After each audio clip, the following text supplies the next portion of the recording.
आयुर्वेद को छोड़कर जितनी चिकित्सा पद्धतियां हैं उनमें बनने वाली औषधियों में बहुत अधिक मांसाहारी वस्तुओं का उपयोग होता है। आप जितनी भी एलोपैथिक औषधि लेते हैं ना, वो एलोपैथिक औषधि में जितने कैप्सूल आते हैं ना, कैप्सूल, ये सब मांसाहारी, क्योंकि कैप्सूल के ऊपर जो कवर देखा है ना आपने, कवर होता है, उसके अंदर औषधि भरी जाती है। तो वो कवर प्लास्टिक का नहीं होता।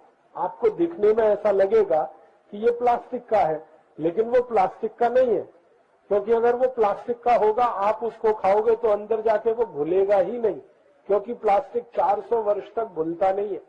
वो कैप्सूल ऐसे का ऐसे ही संडास के रास्ते निकल जाएगा। तो वो कैप्सूल बनाया जाता है जिस केमिकल से, उसका नाम है जिलेटिन। और जिलेटिन बनाया जाता है, वो सवेरे मैंने बताया, गाय के जो बछड़े बछड़ी होते हैं या गाय, उसके पेट में से बड़ी आंत निकाल के उसमें से बनता है जिलेटिन। तो सारे के सारे कैप्सूल मांसाहारी। तो अगर आप चुस्त शाकाहारी हैं तो कभी भी कैप्सूल तो नहीं खाना, गलती से भी नहीं खाना। अब कैप्सूल के अलावा गोलियां होती हैं, टैबलेट होती हैं। तो गोलियों में भी दो तरह की गोलियां हैं। एक गोली को आप अपने हाथ से ऐसे छू के देखो तो उसमें से कुछ कुछ निकलता है, पाउडर निकलेगा, हाथ सफेद हो जाएगा, पीला हो जाएगा, वो गोली तो ठीक है। लेकिन आजकल कुछ गोलियां ऐसी आती है जिनको कितना भी घिसो कुछ नहीं निकलता, उसके ऊपर भी जिलेटिन का कोटिंग है, वो भी कैप्सूल जैसी, वो भी सब मांसाहारी है।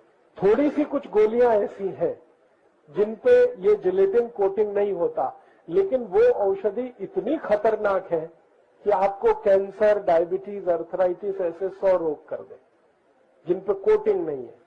जैसे मैं नाम लेके बताऊं, एक औषधि है पैरासीटामोल, उसके ऊपर जिलेटिन का कोटिंग नहीं है, जास्ती उपयोग किया तो ब्रेन हेमरेज हो जाता है। ऐसे ही एक है सिर दर्द की, उसके ऊपर कोई कोटिंग नहीं है, लेकिन उपयोग करो तो लीवर खराब होता है। ऐसे ही है एक बहुत ज्यादा बिकने वाली मेडिसिन, बहुत अधिक उपयोग में आजकल आती है, हार्ट के जितने भी मरीज हैं हृदय घात के, उनको दी जाती, उस पर कोटिंग नहीं है, लेकिन उसको खाओ तो किडनी खलास हो जाती। तो जिनके ऊपर कोटिंग नहीं है वो औषधि जहर है, और जिनके ऊपर कोटिंग है वो औषधि मांसाहारी है। तो अब प्रश्न उठता है तो फिर खाएं क्या? हमारे सामने तो संकट हो गया कि नहीं? तो मेरा आपसे निवेदन है कि आप एलोपैथिक औषधि खाओ ही मत, जाओ ही मत किसी डॉक्टर के पास। आपको कुछ रोग हो गया है तो स्वयं चिकित्सा करो, अपनी चिकित्सा स्वयं करो।